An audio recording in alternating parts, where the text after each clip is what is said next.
This is the magicwordpodcast.com.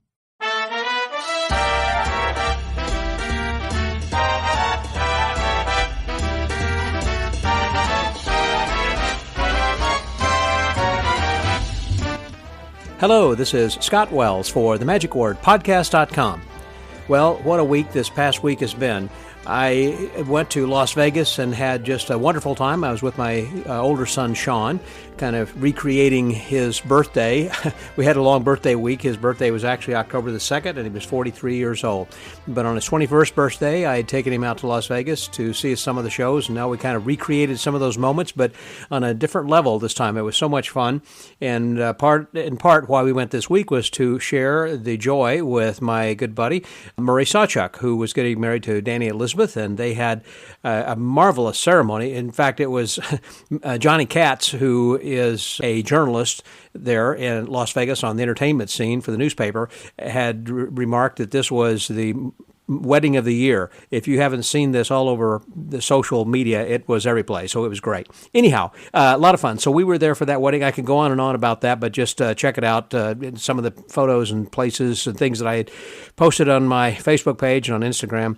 But aside from that, later that week, I got to share the stage with Murray there at the Laugh Factory in the Tropicana and doing 9 minutes as part of his show. So that was really nice that he gave me a little stage time there to check off my bucket list of actually I've performed in Las Vegas several occasions, but it's always been private parties for corporate events or trade shows or things, but nothing really for the public like that. So it was really kind of a special thing. Had an opportunity to go and do that. Throughout the week, had a great time. One of the things I did while I was there, I got to see Banachek's show and visit with him, had breakfast one morning, but I was having breakfast with Stan Allen, and he was the one who had suggested, perhaps, that I add a few things on the beginning of the podcast, like I'm doing here this week, and that is perhaps some current events. And if you guys like that, I will try to continue with this to give you a few updates on what's happening today, as it happens, for this week in magic, if you will. He used to do that many years ago, before he had Magic Magazine, when he still had a newsletter. But anyhow, I thought it was a pretty good idea, and if you guys like it, again, let me know. You can drop me an email, scott@themagicwordpodcast.com, and just say, hey, I like it, or I don't, or it's too long, or too short, or whatever. Or I'd rather have this at the end of the podcast rather than the beginning of the podcast. But I want to thank Stan for the suggestion. And also, one of the things that was important that did happen this last week, and that is the FISM North American team has been selected. They were in Quebec City, up in Canada, and we can announce that the winners for the close-up, who will be actually part of that North American team, coming in first place was Simon Coronel. Also on the team will be Shane Cobalt, Yannick Lacroix, Shuda Gawa, Ed Ripley, and Eric Tate. Congratulations, guys. That's phenomenal, and good luck to you then next year. On the stage, Stuart McDonald took the top honors. Also on the stage team will be Nicholas Duttel, or Doodle, I'm not sure, D-U-T-E-L, and Elliot Hunter. Congratulations to you guys also. So that is our FISM North American team for next year, and they'll be competing in the FISM Championships in July in 2022 in Quebec City in Canada. So I'll be there at FISM and watching that, but I couldn't be two places at the same time, so I'm glad I had Dal Sanders, who was up there and keeping track of everything. And another big announcement this week is that we're going to be having the North American Championships in Dallas, Texas, as part of FISM. That will be happening, I believe, in 2024. So stay tuned to that. There will be more details on that later, too. So a lot of stuff that really happened this last week in magic, and I just thought I would kind of give you a quick update. There are some other things probably, too, that have been happening, but this particular podcast this week, my guest, Mr. Joseph Gabriel, our conversation we had was a little bit longer than our typical 1 hour or so. So hang with this. I think I know you'll love it for sure. I was in Las Vegas about a month ago for the Collectors Expo and got a chance for him to come to the room. We sat down for a while and had just a delightful conversation. We've been trying to get together over the phone or Skype or something for, almost a year, it seems like. And we haven't been able to do that until recently. So this is just a wonderful opportunity for you to hear from someone who worked with Richiardi. Had I don't know, hundreds, if not thousands of shows in Las Vegas, has toured the world, has a great bird act, and he also, I didn't know it till the end, he also does a marionette, and he also is an artist and has a lot of prints that he has been making, and as well as the marionettes he had carved and everything. So he was quite an artist. He'd worked at Tannen's for a while. This is all going to be explained, and you will find the multifaceted magician here this week that will astound you, not just with the bird act that he has done all over the world and received so many accolades and been on Johnny Carson and its magic show. Anyhow, I'm going to let him tell the story. I'm going to shut up now. So please welcome my guest this week, Mr. Joseph Gabriel, here on The Magic Word.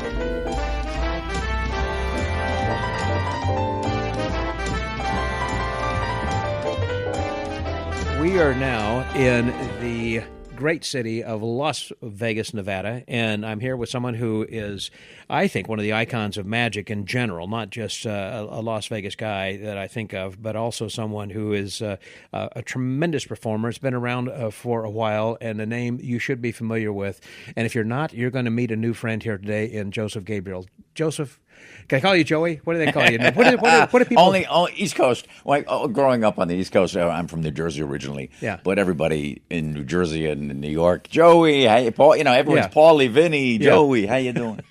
So yeah, I'm used to it. But because I chose to use Joseph, more formal stage name. Yeah, but Joseph Gabriel.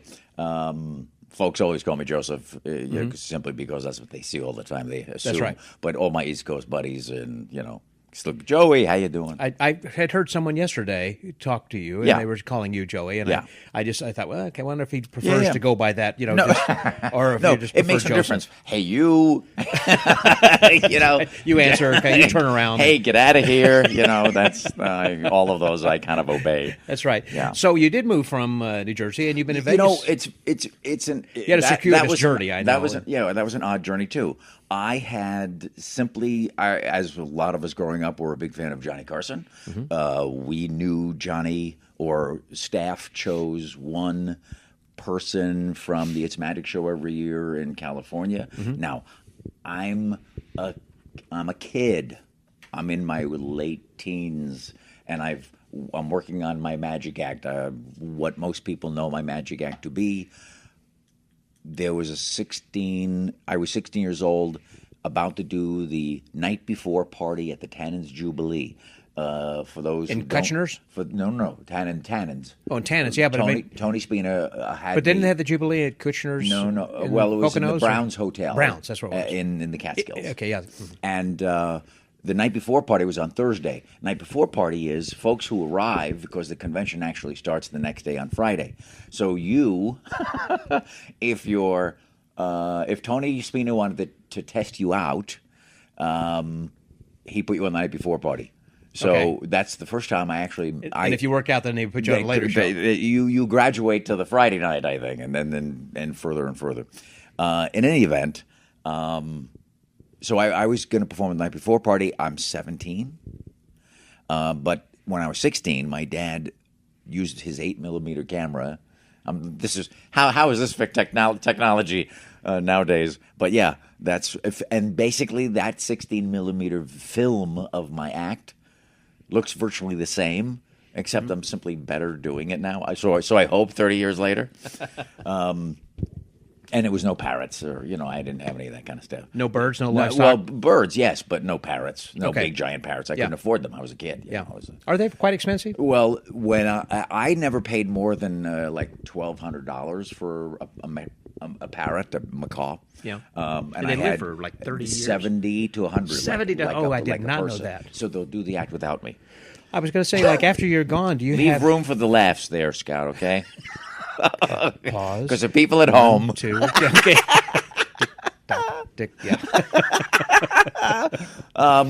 But now they're the last time I priced them, $3,600, and I'm like, geez. It's like, and I mean, I don't mind cooking them and eating them, but that's an awful expensive meal.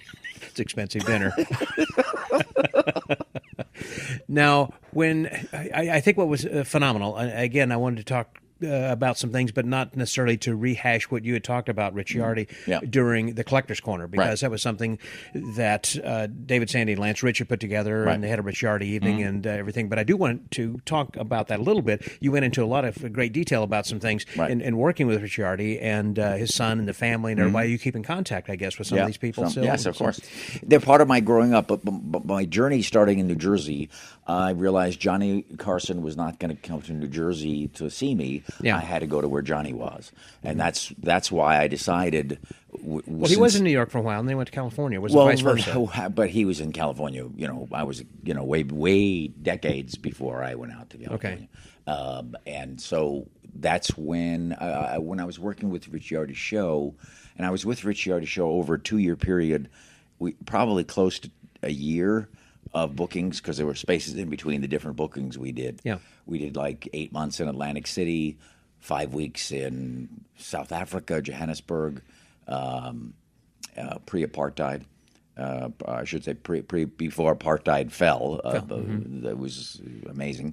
But Florida condominium circuits. But the thing that made the difference was getting booked at the Felt Forum in Madison Square Garden. The Felt Forum, called the Little Theater, holds 5,000 people. That was the Little Theater. The Little Theater, okay. Yes. And they would curtain it off for shows, so it would be half that, 2,000 or 2,500 people. And it was there that Peter Pitt saw me. And then Peter Pitt said, hey, if you ever have a free week, come out and do the Magic Castle. Well, back when it was big pay. There you go.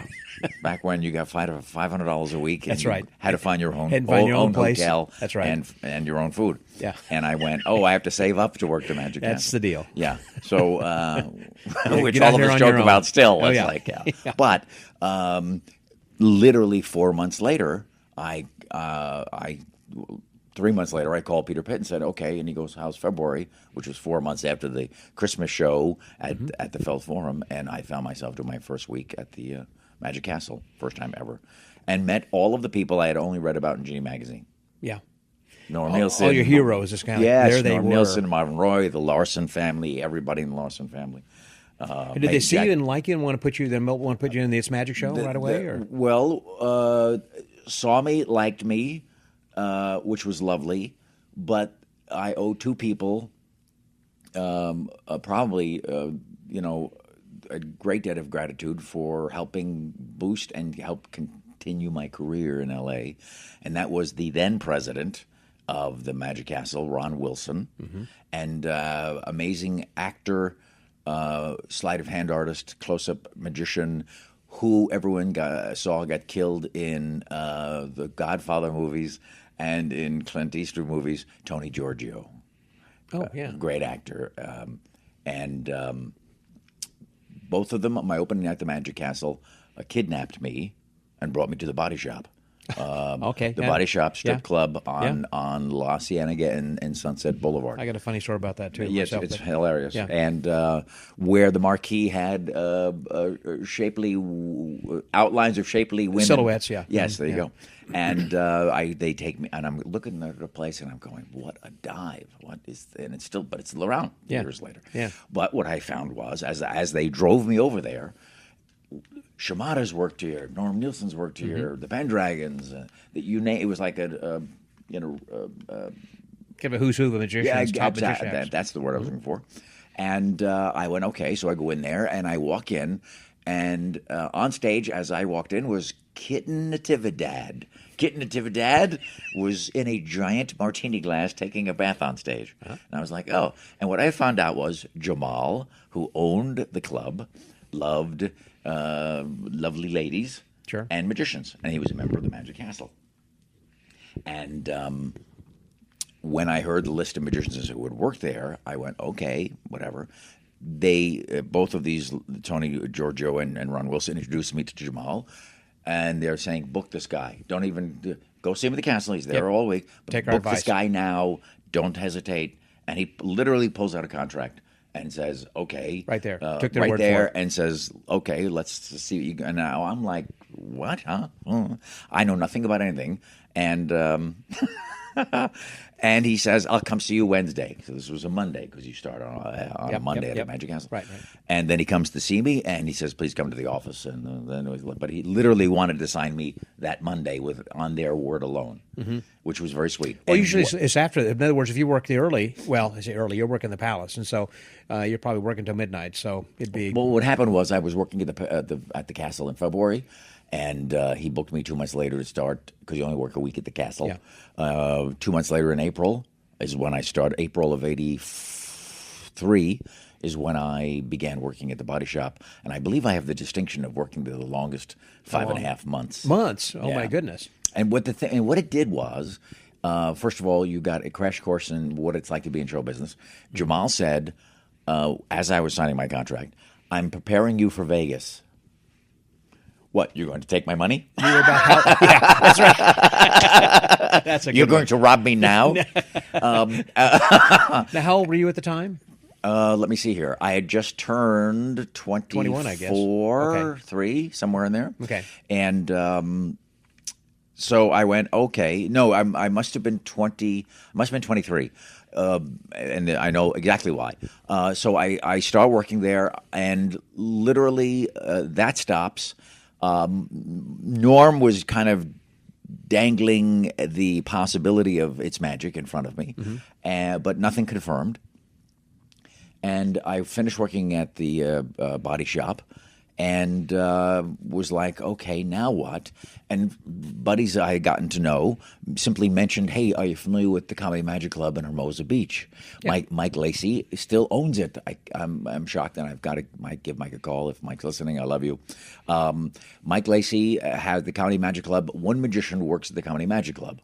The rest, obviously, with the giant word comedy at the top, is mostly comedy. And you're working with one headliner comedian who is a known comedian who's done Like Robin Williams or somebody. exactly Yeah. right. You know, Jay Leno worked there. All the greats, everyone you can mention who's a named comedian has worked there. Yeah. And all of the rest of the guys are guys who had gotten a spot or are up and comers, and then he throws a magician in just for fun.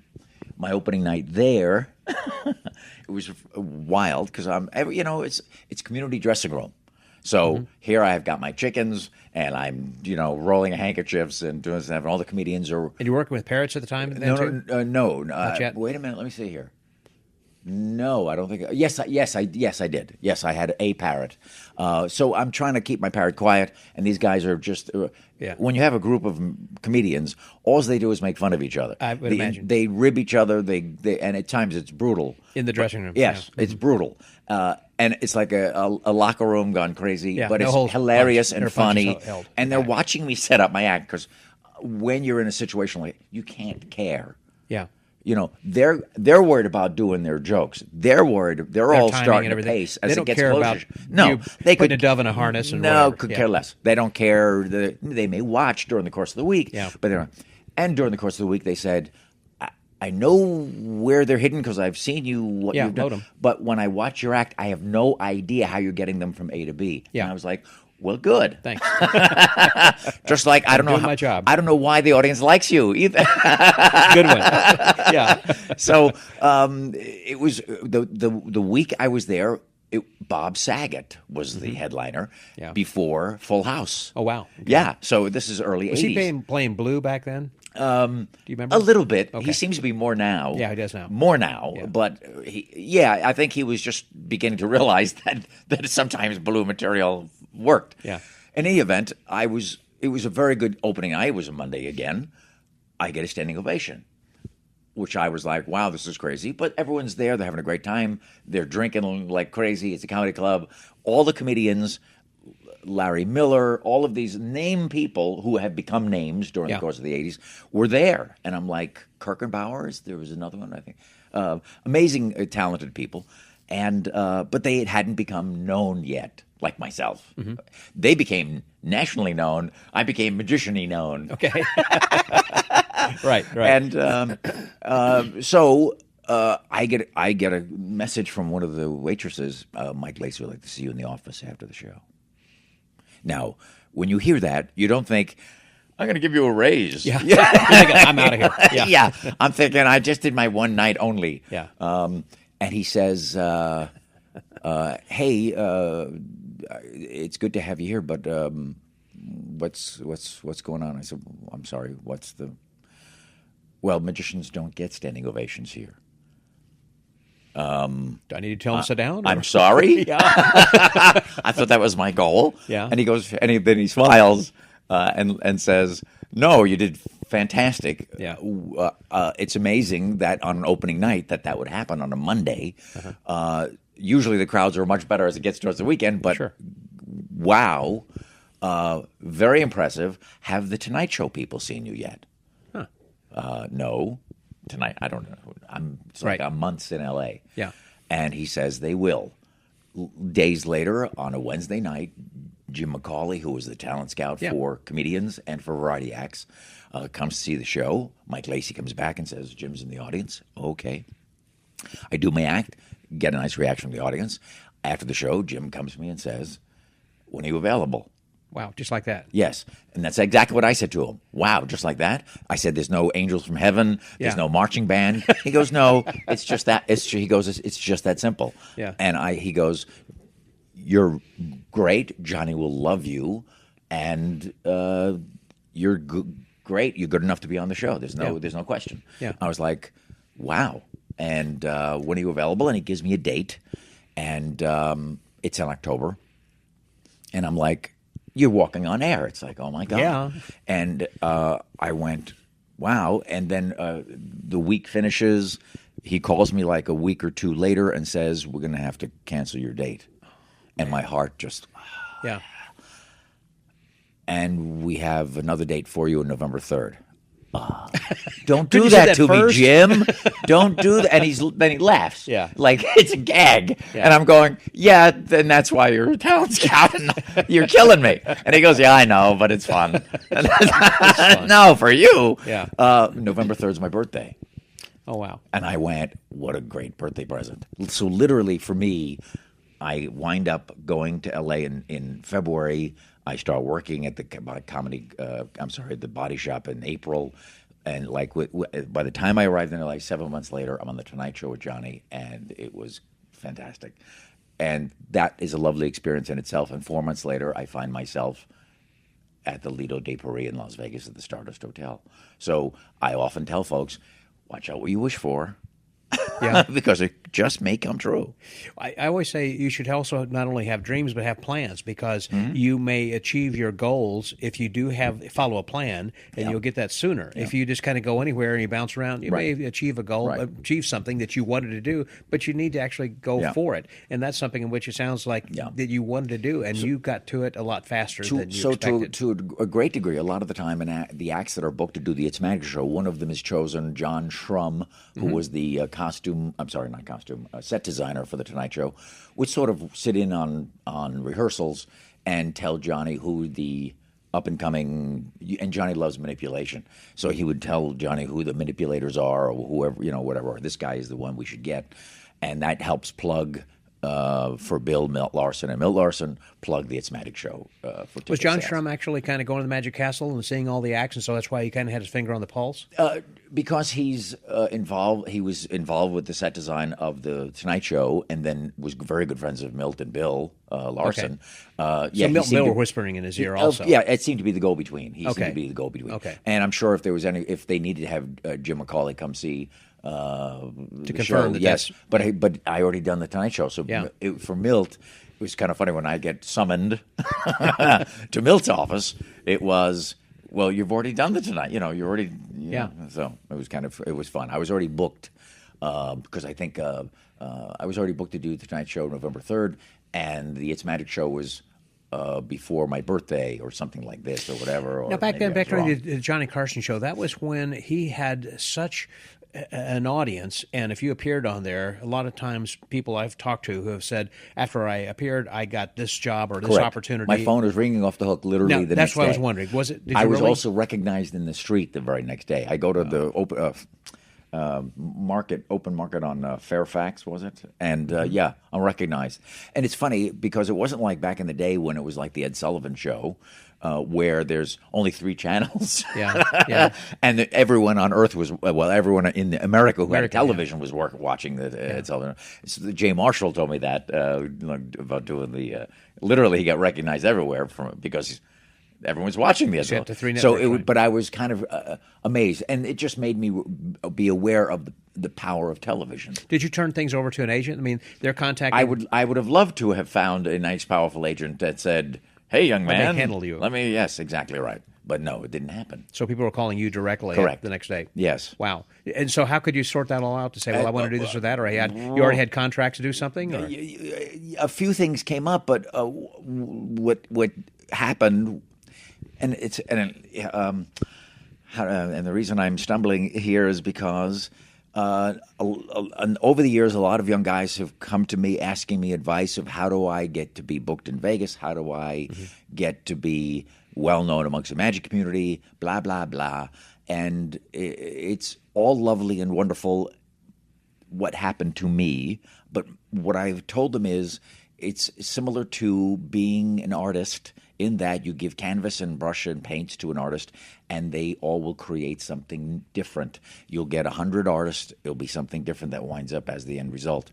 I said you can talk to 100 performers who have worked in Vegas, magicians and otherwise, jugglers or whatever, and all of their stories will be completely different. There is no formula. Right.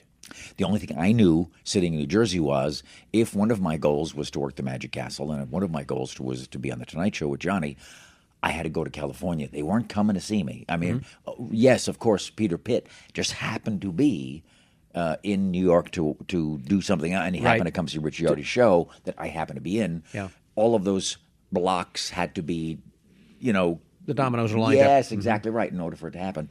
But there's no formula, and I said, Steve Martin has a great line, be so good they can't ignore you. Oh, I've heard that before. Yes, that is good. It's fantastic, and that's exactly true. You have to be when opportunity meets persistence or whatever. There's the countless self-help slogans you can read or learn, but it's true.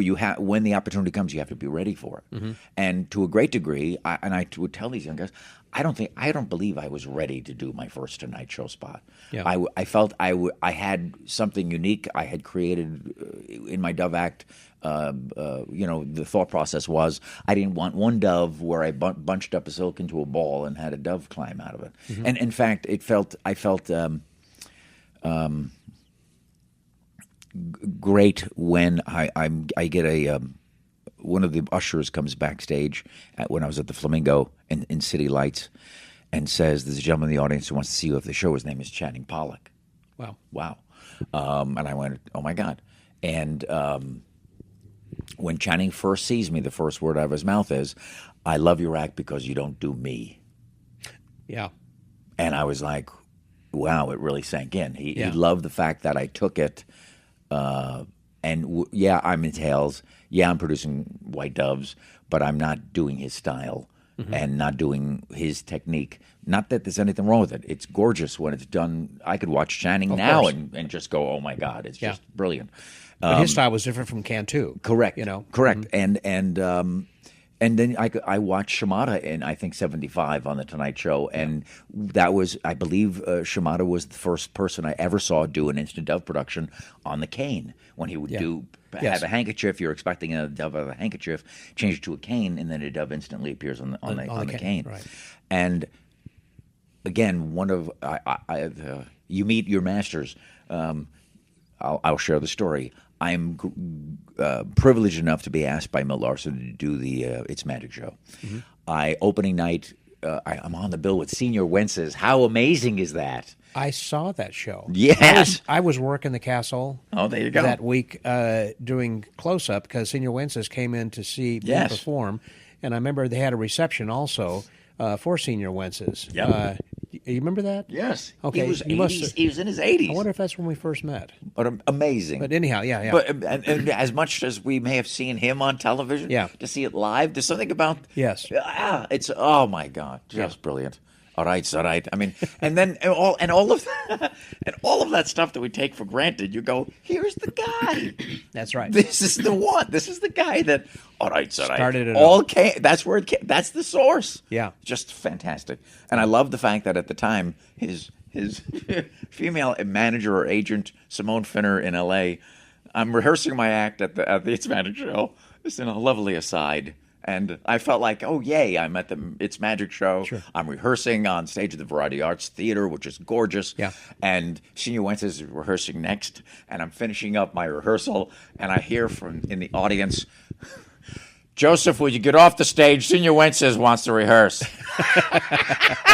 Thank you, Simone. I love you, too. I'm leaving. Thanks. Bye. Master, please come forward.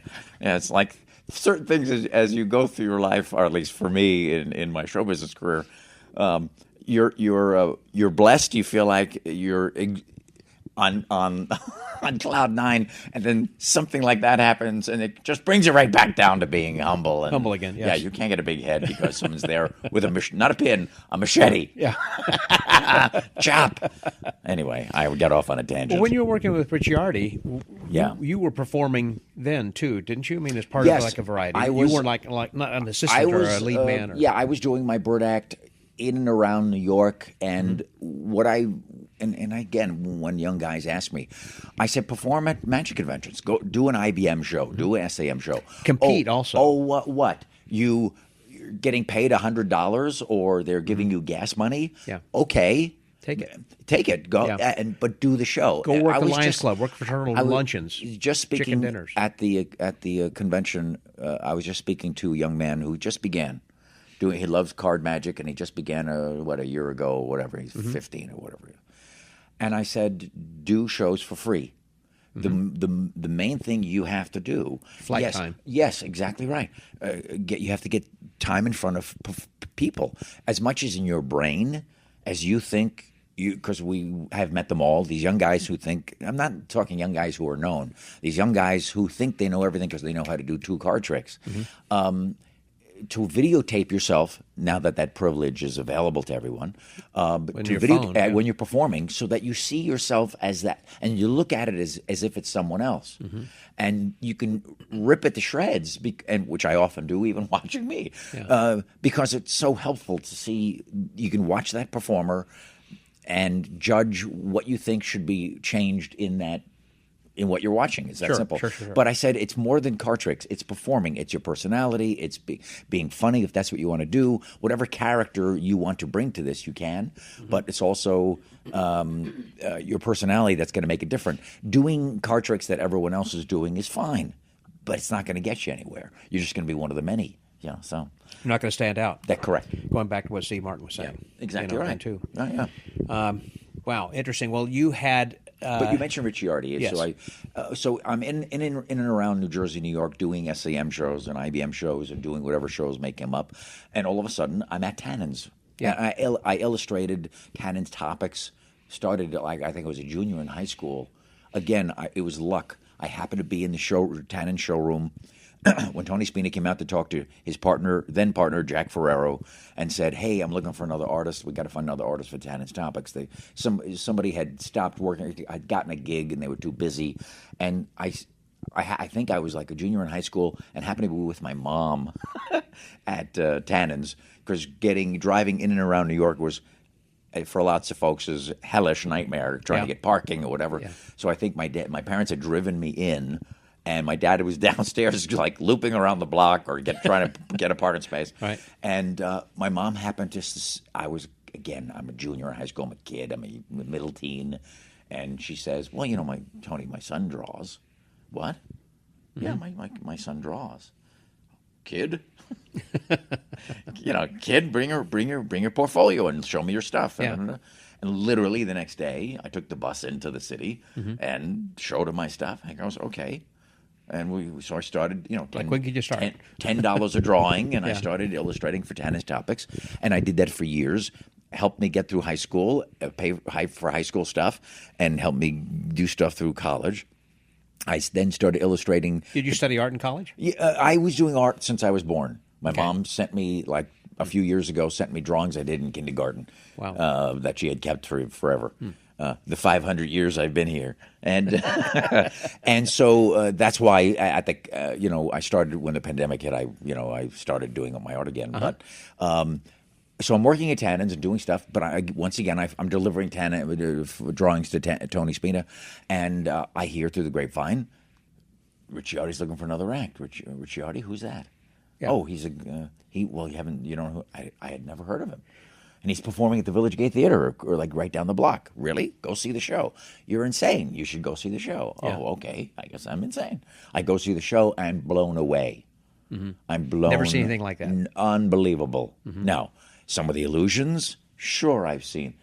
But this guy comes on stage and who would, in your brain as a magician, would you think, I'm going to open with rice bowls? Okay. I mean, really. Yeah. But he comes on stage first thing, and it's funny when the very first time I ever saw Wayne Newton in Vegas years ago, singing Tiny Bubbles, all of that, and Dankeschön and all of his famous, all of the tunes. It was the same experience when Richiardi comes on stage. There's this energy from this man that I had not seen before in a performer, not a magician performer. But I relate it to Wayne Newton because when Wayne Newton comes on stage, you are very aware that, one, this is the guy who everyone here is here to see. Yes. He's the star or whatever that star quality is. Yes, sir. He's got it. He's got it. Yes, whatever It that factor. is. He's the one that you find compelled to look at with all the other humans on stage. That's the guy. And it could be a woman. I'm not saying Wayne Newton could be a woman. I'm just saying. I understand. You know what I mean? It could, if that's the lead or whatever.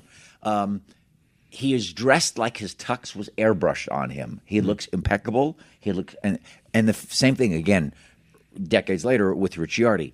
He comes on in his bolero, and he looks like $1 million bucks. He looks like a matador.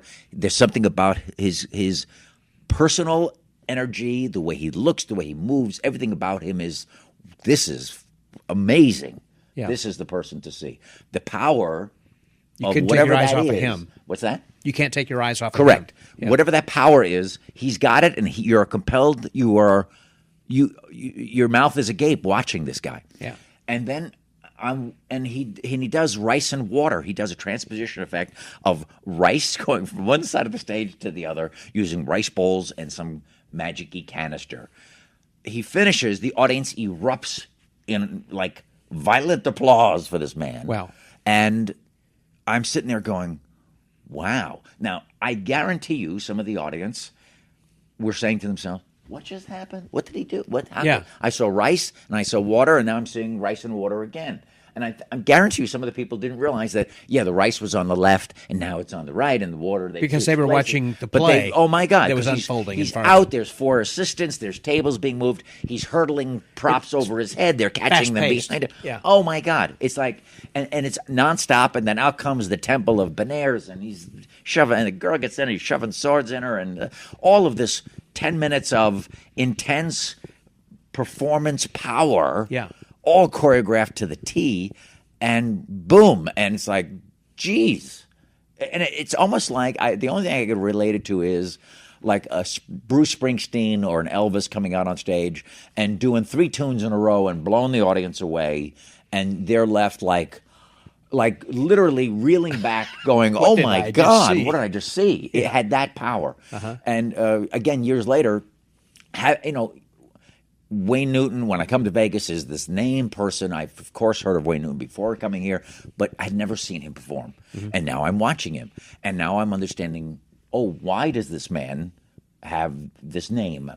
Now, I'm sure if I had seen him decades earlier, he would have had more of that, whatever that is, because now he's an older gentleman. But still, it's all there. There's no question. Well, I saw Sammy Davis Jr. here in Vegas. God bless you, yeah. So I know what that experience is like. Sammy Davis has a personal soft spot in my heart simply because of 2 reasons. When my parents were married and went to Florida on their honeymoon, that's who they saw live. Oh, wow. And my mom would rave about him. She's 91 now and still raves about him. The most dynamic performer she said she's ever seen. So it's amazing.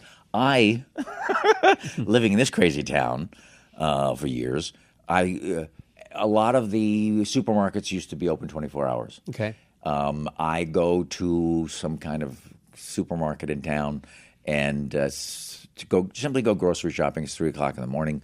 The rest of humanity is sleeping, and show people are out doing their thing. Sure. And I go into an aisle, and I look down the aisle, and I see a small guy in a cowboy hat, and I'm looking and look over again. And where have I seen this silhouette before? And I realize, okay, it's a black gentleman it's Sammy Davis. Sammy Davis Jr. is out getting like cold medication because I'm going can't. And he then he looks at, because I'm burning him. I'm like, sure, I'm being staring. a pain. I'm not going up to and molesting him in any way or asking for autographs. But he's obvious that there's someone who obviously recognized, And I simply go, just hey, how you doing? And he waved back. Yeah, like and almost like, oh yeah, and thanks for not bothering me. Yes. You know what I mean? Because I'm sure he's just out like, let me get some stuff and get back home, and then just that's why I'm out this time. Because they're people, they're people like everyone else. They put their cowboy hat on and gold diamond rings on, just like everyone else. Yeah, all the jewelry. That's right. So anyway, can you imagine Mr. T at the 7-Eleven at 3 in the morning? Yeah, really, exactly right. Take him 2 hours to get all that stuff on. But to me, that was the beauty of this of my time coming to Vegas in the '80s, and it was fun. It's still fun. It ain't the same, but it's a little amazing. Was Richiardi also intense backstage and getting things ready? During the day, we got along great. We had a bromance, I think. Okay. We get along great. I auditioned for his show. As I mentioned earlier, I go to Tannen's. Hey, Richiardi is looking for an actor, having an audition. There's a Greek club called the Scirocco Club in New York. Okay. That's where they're having an audition. Okay, I'll go. Okay. I call whoever I got to call. I think it was his manager, Elias Dishi. Elias Dishi was his Israeli manager who had an office in New York, who was a character all unto himself. Fantastic, crazy, maniac, fun man, but intense arguments. I learned this later. Would have intense. So you have this lovely Israeli intense guy and you had this hot-blooded Peruvian magician guy, and they would sometimes be at each other's throats, battling with each other over God knows what, but in their each languages, and then be cursing in multiple languages at each other. It was just hilarious. But yes, Aldo loved him. Amazingly talented performer. During the day, you'd go to lunch or go get a coffee or whatever in the morning, and he'd be hilarious sharing road stories or other things going on. Very down-to-earth, regular kind of a guy. Yes. Traveling to Tehran. But, and I have such a respect and admiration for performers such as him, Marvin Roy, all of the greats that we know now. We're traveling back in the 40s, flying to another country. You're literally in a flying station wagon. I mean, the aircraft then, compared to now, there is no comparison. Yeah, they're correct. That's why I relate it to. It's like your dad's station wagon with wings. Yeah. And I go, God bless them. I mean, talk about on the road. Yeah. Amazing. But during the day, he'd be absolutely fine. He'd be a lovely man. As it got closer to showtime, he became the Mr. Hyde. A different character. Yes. Completely. And when he got to the theater, and as it got now, I tried to, in my intelligent college diploma-like way, do an amateur analysis of this. Was it that it wasn't butterflies? I don't believe it. And I'm thinking he can't be afraid to perform at this point, because when I was working with him, he's in his 60s, I believe. You would never know it by his physicality and his ability, but and he it seemed to become he became more like a caged animal.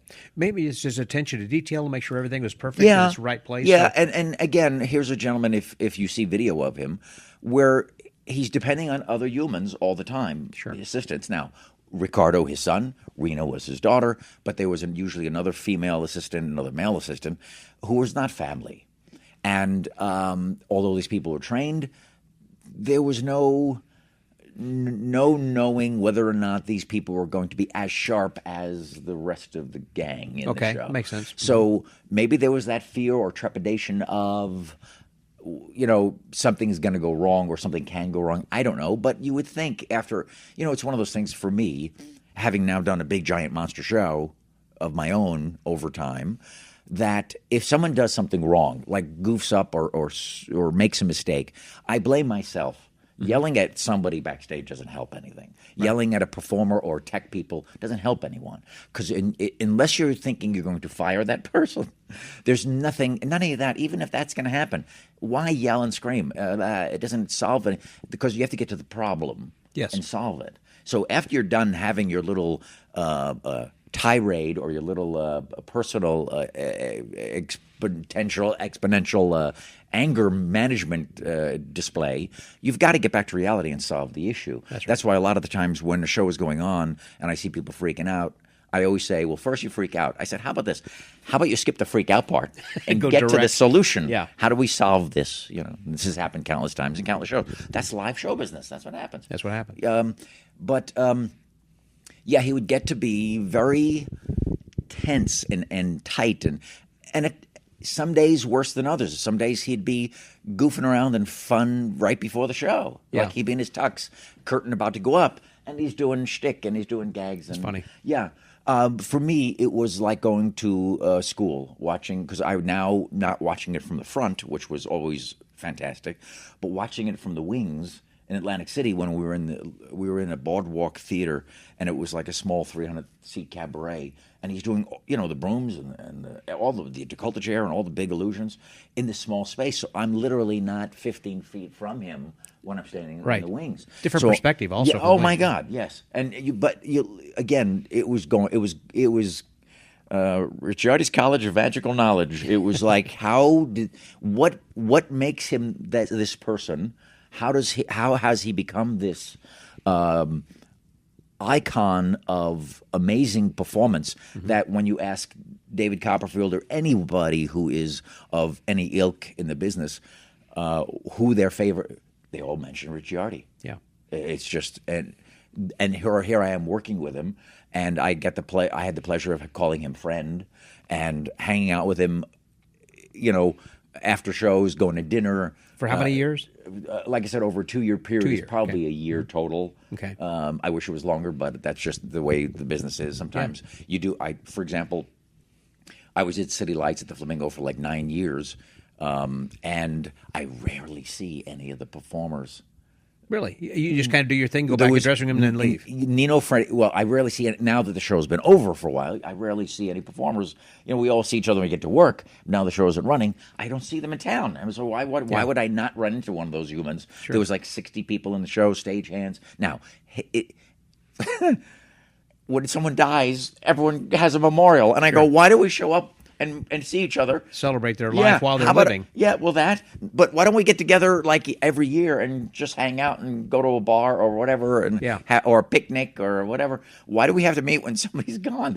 Someone who we laughed with and loved. And then at those services, you probably say, we need to get together, and then you don't. And you don't. No, That's too bad. Maybe it's just humans. We have our own song and dance we do. It's and that's not just magicians or show people. Correct. It's just the way humans are. Yes. We're talking about your art also, and you have some beautiful artwork you do, and you've got some new things you have been doing with spelling of the names of Houdini and Cardini and some others. You want to talk a little bit about? When I visited Stan Allen's office, he had this beautiful framed artwork behind him on the wall of Richiardi Jr.'s name done in playing cards. Yeah. The letters are the letters of the name are formed in playing cards. And when I saw it, because I worked with Richiardi, of course I'm drawn to it. I had no idea this piece of artwork existed. I've learned since there were 5 of them on Earth. Of that particular poster? Apparently so. Wow. Yes. Okay. And Stan is one of the people who have it. I think David has one, David Copperfield. I don't know who else has the others. But in any case, I saw it and I went, wow, that's really beautiful. But in my artist brain, I went, I think I could do better than replicate this. I think I could do this better. Better. I think because there's some perspective things and details about it that I went, it's just because being into artwork, I knew my capability or what I'm. Right. Because of not only that, a lot of the training I had in college was doing diagrams, doing mechanical illustration. Yeah. So engineering. you do have a padlock, and you would draw that padlock exactly as you would see it from the front, from the side, from the bottom, from the top. Right. In all the dimensions, and you're literally measuring the object. So your drawing is life size. That's just wondering if today you use CAD drawings in order to kind of make. I wish I could, and I probably should find a friend who's a great computer person. Okay. All of what you've seen of these card paintings I've done, and so I started doing Houdini because I thought, who doesn't like Harry? Yeah. And then realized, let me do all the boys that we all know and love. So I did Dante and Cardini, and then realized as I was doing Cardini, hey, wouldn't it be cool, aside from their name being done in cards, to add something in the painting that is iconic for them. Yes, identifies them, or is a little something from their act, something that we all magicians know. Like handcuffs for Houdini, for an example. Exactly right. Which, after I finished it, I realized I could have done handcuffs for Houdini. So then one of the next ones, I'll do another Houdini and do exactly that. So Dante on the top of the T, I have a devil reclining, holding a ball of fire, and I realized, wow, all of us have such admiration for these people that we've never known. Yeah. No, we read about them. We read about their exploits in magazines or books. In fact, Walter B. Gibson, that's what got me involved in magic at 9 years old. I found Walter B. Gibson's book, Famous Magicians and Their Greatest Tricks or something. That was the book. And reading about Dante having 2 shows that sank to the bottom of the ocean and rebuilding it and still continuing to perform, and all of the stuff with Houdini and Blackstone. And so I decided I was going to do all the people we know and then some. Yeah. And I knew some guys would possibly enjoy having their own name done. Yeah. So you do that also? Yes. As far I started doing that when show business stopped. Yeah. For a year. It kept me busy. So I would be working on new magic stuff because that happens irrespective of anything else in my brain. Mm-hmm. At least for me, I'm always creating new stuff, always pushing the envelope, or ideas that I've had in my head for years that I haven't quite solved yet. I've discussed it with Jim Steinmeier. I love it, but it's not quite what I can't quite get to. That's your artist brain. It's never perfect. Yeah, and so you're always pushing it. And I was talking to Michael Goddard here in town, and did a podcast episode with him. And the reason I was talking with him was to find out specifically what is it about an artist that is a graphic artist in his case, and also he does some sculpture, mainly a graphic artist, painting and everything, and relating that then to a performance artist about creating different kinds of things like that.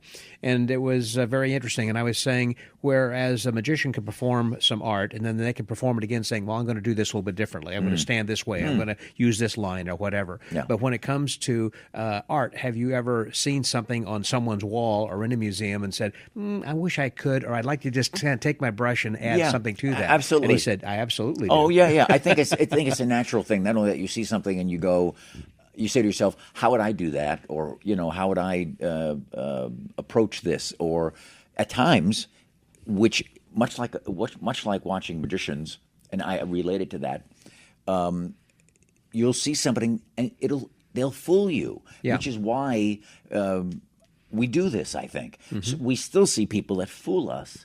And you go, and it's funny, when I get fooled, I laugh. I just find we do naturally. I think it's natural. I just think it tickles me and it tweaks. It hits that nerve in my brain where I laugh, and it just makes it's that whimsical thing that happens in your head. And the same thing with some artwork. I don't look at it and go and laugh, but I look at it and go, wow, that's a really clever idea. Yeah. Like, for example, I was at the convention. I was with Roger Dreyer, Phantasma Magic, and he happened to have with him, which I thought to myself, that's an interesting thing to bring to a magic convention, 2 cells from an animated film of Snoopy. Okay, not Fantasia. No, but something would be okay. Yeah, and it's but see, that's one of the things. I can see a Snoopy drawing, or Snoopy dressed like a magician that Charles Schultz did, and it just tickles me. It just what is that iconic character? Why does it do that to us? Yeah. You know what I mean? It's fun. And that's why it's so successful. Like Garfield the cat, the same thing. It's like, what is it about that you go, oh, that's adorable, that's cute, that's sweet. You know, something about it that makes you go, ah. Wow. So anyway, it's one of those things. But it's just like and also I see artwork where I go, how do they do that technique? How do they accomplish that? How do they make it look 3-dimensional? How do they? Sure. So you push the envelope. I had a minor in radio and television, and also looking at television at the time. We were tasked with like watching a half-hour show, a sitcom, or whatever it happened to be, and then say, why are they doing this shot? Why are they doing a 2-shot, a 1-shot, or a group shot? Why are they showing this with some room over this person's shoulder? Is it anticipating something going to be happening? And you learn film techniques, and so you learn to watch things from a different perspective when you're doing that. The same thing. I actually was in art school. I started out as an artist and then changed to journalism, but also learning some techniques of art and what to look for, and I have an artist's eye for composition whenever I take photographs. I'm very particular about that. It's interesting. This young gentleman I was talking with, 15-year-old, who's about to loves card tricks. I said, hey, you don't have to do giant illusions. You don't. No one. Well, I don't know about no one, but I didn't start. I couldn't afford the big illusions. We all started with a deck of cards, coins, rope, string. You know, you do stuff you find around the house. But I was telling him, take acting classes or read acting books. Anything, you know, it doesn't always have to be magic because there's so many elements to this. Any kind of performance book. I remember in college, a theater class, one of the teachers, all of them exceptional. There were 4. The class was always 4 hours. One time a 4-hour stretch a week, and each teacher either took turns or broke it in half. And one of the teachers said, "Go home tonight and watch television, but turn off the sound." Oh, And you get such a different perspective on it. You know what I mean? Yes. Because you become hyper aware of the camera and how it's looking at things and how people are moving or the choices are made. And it's also when you're studying film. You have to learn to have that artist's eye and develop that artist's eye. And it's also like watching it's like watching The Godfather and the choices Coppola made directing it. You know, it's all of those things. Or Unforgiven with Clint Eastwood. You know, they're just the choices they make. And just that's where you go, oh wow, why is this so much more impressive or a greater shot than something Which is else? why magicians should watch other magicians as well. And I have learned some good things by watching poor performers sometimes. I've got an idea saying, well, it's not that I don't want to do that, but it's kind of like, I'll give you an example. I saw someone doing a close-up trick on stage, but they were using jumbo cards. Yeah. And it made me start thinking, you can make some things large, which means you can also make some large things small. And then kind of it started me thinking about some other kinds of things. Yeah, sometimes you watch, and we all have witnessed them, not so good shows. Sometimes outright stink. But you learn what not to do as well. Sure. You know, then there's nothing. Sometimes maybe they're doing one thing that's just really good, but everything else is kind of for some reason weak. But you also realize why is it weak? Why is that not playing? You know, it's fascinating. Yeah. But any kind of theater I found is always positive to watch from a performance standpoint. Yep. You know, it's just I agree. And you're still working with a lot of doves and parrots, and how many parrots do you have currently at home? This past year I had my red parrot Keo is 33, and I just retired her, so I don't know if I'll be having parrots anymore in my act, but doing the dove act still, and maybe I'll have a duck at the end. Or I've always been. Where are you working? than now? Right now. Or will you be? Well, Jeff Hobson asked me to help reopen Marvin's Theater again? And, they wanted me to come back and open the castle At La Quinta? Yes, right? in La Quinta in Palm Springs. Next to And Jack Goldfinger had called me to open the castle again, and but they seem to be wanting to pack it full of lots of folks, and I went, not yet. Exactly. I'll wait. I'll wait and go back some other time. But I'm I can see why you would be at Marvin's. You know, as we're sitting here and talking, I just feel like I'm talking to my friend Marvin again. You know, the way that you laugh and your look and the things that you have done, because the advice he'd always given to Murray and others is just to have an act that would play all over the world, and that doesn't mean necessarily a talking act, something that is going to. I'll share a couple of things when people ask me about Marvin, and first of all, God bless him. What a guy! Yeah, amazing human. Never mind, just magician.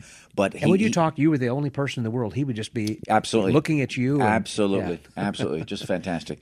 I had the pleasure of opening Marvin's Magic Theater 2 years ago, September. Was it 19? And hanging out with him afterwards. I built a Marvin marionette. You built a Marvin marionette? Yes, because I do marionettes as well. I did not know that. Yes. Did you work with Scott Land or somebody? No. I was a friend of Barclay Shaw. Oh, wow. Okay. And sure. Barclay, when Did he was make his own? Yes. Well, and when he was at Splash. Yeah. Big show. He said, he and I were buddies. When I literally within the first couple of weeks, I met Barclay a year prior. I did a one-nighter convention in Santa Barbara in '83. Met Barclay. And very sweet, he said, I'm going to save a spot for you in Vegas. I had no connection to Vegas. I had nothing. I had no agent looking in Vegas. Yeah. And all of a sudden, boom, I find myself not only in Vegas, but in the Lido de Paris, one of the biggest shows, not only in Vegas, but in the world. I mean, it's world known being in Paris, and it's in Paris still. And within 2 weeks of being in Vegas, I get a card backstage, Barclay Shaw. I'm in the audience. We became great friends. We'd hang out after shows, for drinks, go to dinner. He was hilarious. You thought Clara Cluck is funny. Not only that, like hyper creative, was like had this monster addiction of getting heavily back into magic when I met him in his life. Yeah. Okay. And he was at the time working on and coming to the conclusion of his levitation, where the girl undulates as she floats instead of floating like an agate where she's stiff as a rock. She looks like she's floating in water. Floating real. Yeah, and and then her floating into a plexiglass box and continuing to float inside the plexiglass box during his levitation. Yeah. Which, when he passed away, David Copperfield bought and used both of those pieces of material. One for his water levitation, where the girl's floating on the fountain of water instead of floating up like a rock. And then when David flew, he had the plexiglass box he was inside. Yes. Interesting. But his puppet work is phenomenal. Even other puppet people, jealous as they were, admired his ability and technique, because he was the only one headlining in Vegas. I mean, when I met him, I saw him at a magic convention in Town Jubilee when I was a teenager. Years later, flash forward 10 years, I'm now doing a one-nighter with the same exact person. I'm like, oh, my God. Yeah. And I was like gushing when I met him, but then again, I was gushing when I met Peter Ravine and Marvin and Norm and Jack and Dove. And oh my God, I felt like meeting all your heroes. Oh my God, yes, absolutely. But when I got to know him and we were friends and would hang out at the shows and he'd be building magic apparatus in his workshop, he said to me, "I think you'd be really good at working with marionettes." Now, I at the time was in town for less than a year. Yeah. Trying to see if I could make the dove magic thing work, because you never know what's going to happen in this town. So I'm like, so when I went to see him at Splash, I go back to the dressing room, and he hands me Toto. Now, the odd thing for me was I had never seen Toto or Clara just hanging on the wall. Yeah. Every time I had seen them, they were on stage and they were alive. Yeah. So it was very surreal, almost disconcerting to see them hanging like dummies on the wall, because I always saw them when they were alive. Yeah. And I use the word alive because when you saw his act, those were alive. There was no question in your head. So he hands, and it's like someone handing you a violin and saying, "Play this," because it's just spaghetti. I mean, there's lots of stuff, the strings, and he goes, "Oh no, just hold it," and he put the feet on the floor and just pluck at the strings one at a time to see what that string does, and then he took it and showed me how to walk it, and then he handed it back to me, and he taught me how to walk Toto around the room. Wow! And I was like, "Wow!" And now, dope that I am, that I take him up on his offer to teach me. No, I'm busy. What? It's like, I'm so sorry, Mr. Picasso. I will not. No. I'm far too busy to. I was like, oh my God, what a dope. And unfortunately, a couple of years later, we lost him. But but you had made a marionette of Marvin. You're saying? Yes, because what happened a couple of years later, when I had then the wild idea of doing my own show, I went. Barclay passes away, and I said to myself, some other, which had happened before in town, of an act that is really well known. For some reason, they retire, they quit, they leave, they die. Mm-hmm. And some other act that does that comes to town is now doing that. Is that guy doing that, or woman? Tribute show, maybe? Correct. Mm-hmm. And no one did. And I said... truly in my head, not knowing the amount of work that was involved, I said, I can't believe no one will ever see that clown routine with him blowing the balloon and floating away, or sitting on the balloon and floating away. And I went, that's kind of sad. Mm-hmm. So I went about saying to myself, I'm going to see if I can do a tribute to Barclay by doing that routine. And then went about getting a puppet built by Renee Zendejas up in L.A. Renee opened for Sophie Tucker back in the day as a marionettist. But Barclay headlining at the Tropicana, at the Folies Bergère, headlining at Splash, the Riviera. And so I started doing Barclay's clown routine, and then said, okay, well, that's... But I then decided, I've got to... And all of a sudden now I built a line of showgirls. I have a Liberace marionette with the rhinestone piano and car, and lots of different characters. But when Marvin's Place was opening, Hobson calls me and says, hey, wouldn't it be great if... Yeah. I said, Jeff, I hate you for planting that seed in my head. Because, yes, it would be great. And I built Marvin and Carol. Wow. Yeah. And I can show you photos. But wow. I would like to see those so I can put them on the website. Yes. I will email them Send those to you. to Absolutely. Mm-hmm. Absolutely. And I have a great shot of Marvin meeting Marvin. Marvin meeting mini Marvin. Yes. How funny. But let me share you the quotes. Marvin said to me, when I first met him in L.A., I had the pleasure of going on tour to Canada with Chuck Jones. Yes. When he did the Fireman's Tour. Mm-hmm. Terry Seabrook and and Marvin Roy in the same bus. How is that for insane? Oh, my God. Imagine. Hilarious. Yeah. Because they've known each other forever. Sure. Amazingly wonderful people. As was Ray Pierce, who was on the tour, Jonathan Neal Brown, who's now Jonathan Neal, mm-hmm. and Tom Ogden was with us as well. Aside from Chuck Jones, Stacey Jones, his daughter was 13 years old. Mm-hmm. First met her before the Majestics. Oh my goodness me! Oh my goodness me! Just amazing. Anyway, Marvin says, Joseph, here's what I've always thought: take your closer, whatever your closer is of your act, and open with it. How would you follow it? Wow, what good advice. Isn't that amazing? Yeah, it really makes you think. Create. If you're a close-up performer and you close with, out of this world or whatever it is that you think is your killer kicker, this is the thing that's going to get people, or you're a mentalist, or it works for any form of magic. If take your closer, if you were to open with it, how would you follow it? That goes back to, I think, what Diverno was always saying is that magicians stop thinking too soon. Yeah. And so if you start at thinking at the end, as Marvin was saying, then... And the other thing is, and this has happened to me, you create an act, whatever that act is. You've made choices of what goes first, second, third, fourth, or whatever. And for some reason, over time, because maybe it's because you've had success with that act or whatever it may be, you believe that it's now written as the Ten Commandments. It's embedded in the Holy Grail, and it can never be changed. Mm-hmm. And what I've realized over time, of course it can be changed. If you're the one that put those things in a row, you're the one that can change that order of things in a row and make it a different order. Good point. Or change it completely. Mm-hmm. I've always been waiting for the next dove worker to come up the ranks and not have a parrot flying around the room at the end of his act. I find it very... I had the opportunity of, over the past couple of years, not being in a Las Vegas review show, finally going over doing Cabaret du Monde over in Paris, going to Rome and doing 2 weeks over in Super Magic show there, where all the magicians, all the stage crew are magicians, all the crew.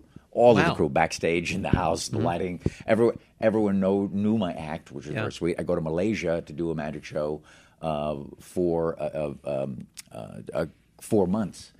All the stage crew are magicians.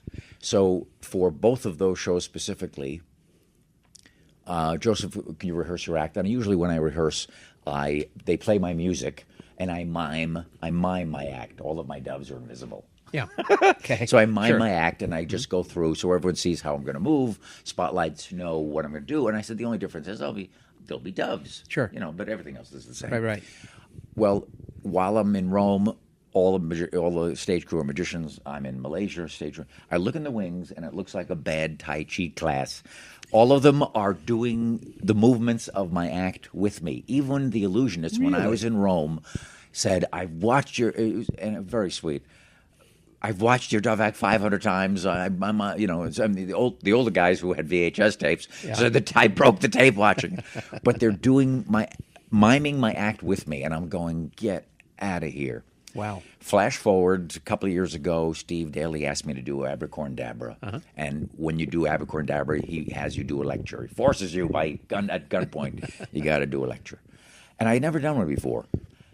And I begin by explaining, and I tell the magicians assembled, that the best way to understand the way I think and the way this all came to be is how I came up with the Dove Act and my choices and why. And I relate that story about going to France and Rome and Malaysia and traveling in these. And that was the first time during the lecture I start to cry. Because it dawned on me that, and I don't mind sharing that because that's a nice human thing. I found it very entertaining that the guys are coming up and they didn't know what to do. He's doing a lecture and I choked up. I couldn't talk. Yeah. And I said, "I'm so sorry." Afterward, very sweet, a gentleman gets me a glass of water. I take a nice gulp and I give myself a few minutes. I'm used to being humiliated in front of an audience. So it's perfectly fine. Nothing new. It's just another moment. Yeah. But I said, "I'm so sorry. This is saying all of this. This is the first time I've said this all in a row." Yeah. This is the first time I'm talking about going to Malaysia, going to Rome, going to France, going to these places. Your whole journey. Going to Japan, and realizing that this thing I created when I was 15 or 16 years old, that the magicians around the world know this. And I found it so humbling and heartwarming and amazing that it just got to me. And I was like, oh, my God. And I said, "Thank you very much for not leaving." Because it probably was a solid 5 minutes that I couldn't. It was like you spilling your soul. Yeah, and but also because it was the first time that my brain actually acknowledged that, for me, you going to Malaysia was 30 hours one way, so traveling, so you're dealing with the grunt work. You're in the process. Yeah, you don't have time to assimilate.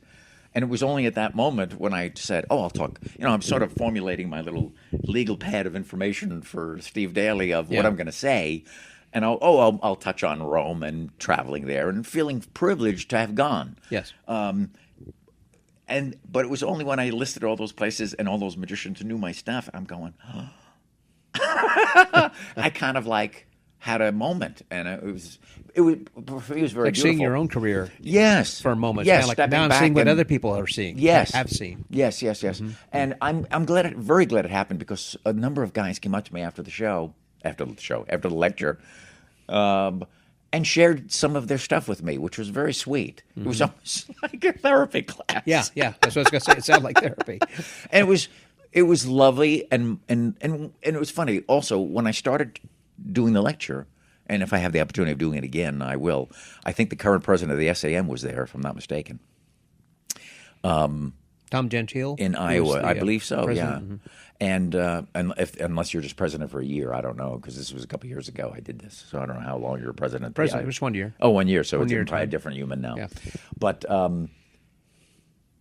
I started by saying, and this I find this interesting, but people feel like when guys in that four-letter word love talk about cursing. Yeah. Don't curse on the mic, Joseph. I won't.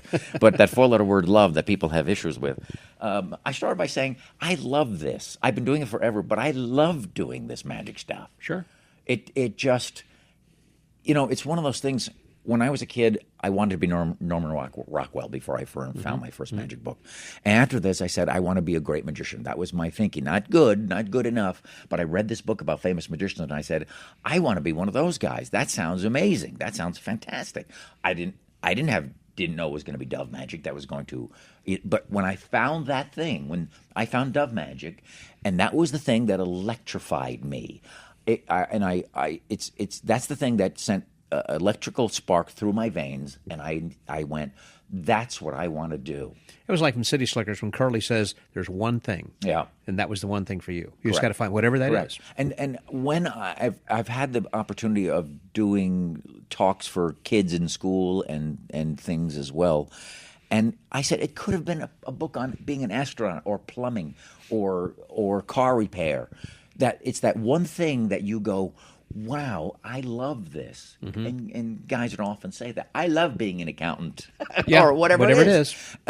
If that's the thing that jazzes you during the time you're dancing on this earth, God bless you. You found it. Yeah. And that's a lot of people don't. Yeah, and that's the thing. So the other thing I related was this beautiful thing that we found is with us all the time. It's not just this little hobby off to the side. It's been with me through the greatest times of my life, the lowest times of my life.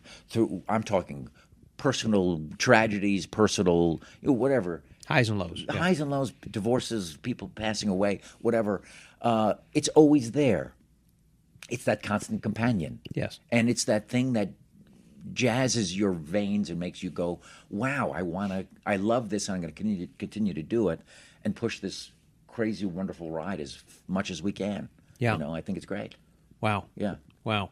A lot of great stuff in there. Thank you very much, Joseph. My this pleasure. has just been, I feel like I've only been here 10 minutes. It's just been amazing. Thank you so much for your time. I appreciate it. The last thing I always like to ask my guests, of course, since it is called the Magic Word Podcast, of what is your magic word? That is not a word, but a phrase. What is your philosophy? Magic word? Yeah, a philosophy of life. What is it you live by? Yeah. Well, what's important to you? something I just recently shared. I didn't see it, but Lance Rich did a talk at the Collectors Expo. Collectors Expo, yes. And we spoke. He was doing. I think it was a talk. From what I remember, he's saying to me about Las Vegas magic acts, or if I'm not mistaken, Yes. or something like this.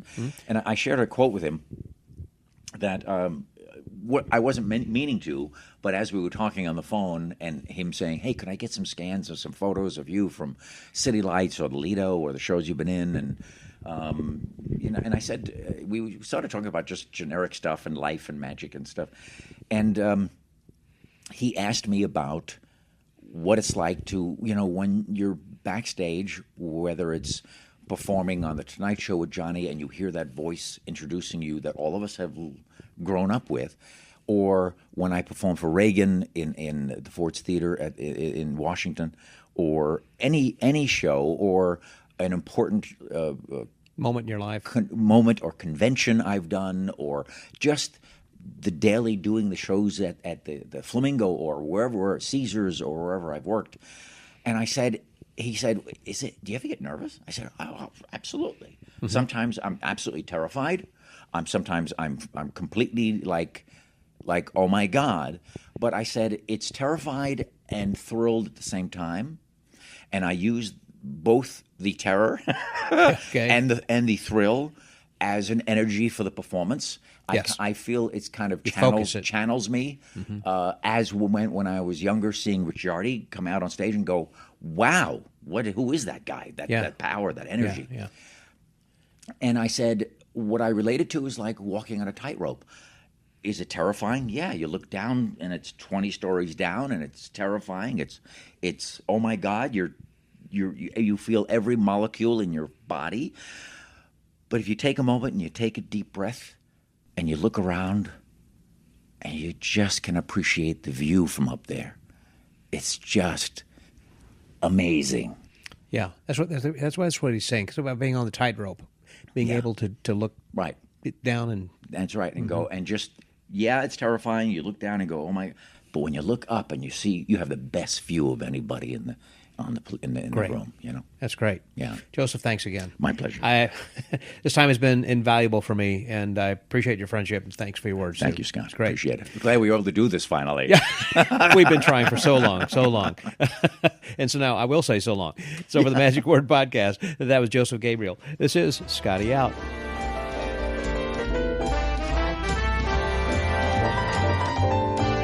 Wow, I'm just going to have to take a moment and take a breath. Boy, Joseph, thank you so very much. This is so much information and so many stories, all packed into just a little over an hour there. It was amazing. Thank you for sharing everything that you did and for everything you started doing for the magic community as well.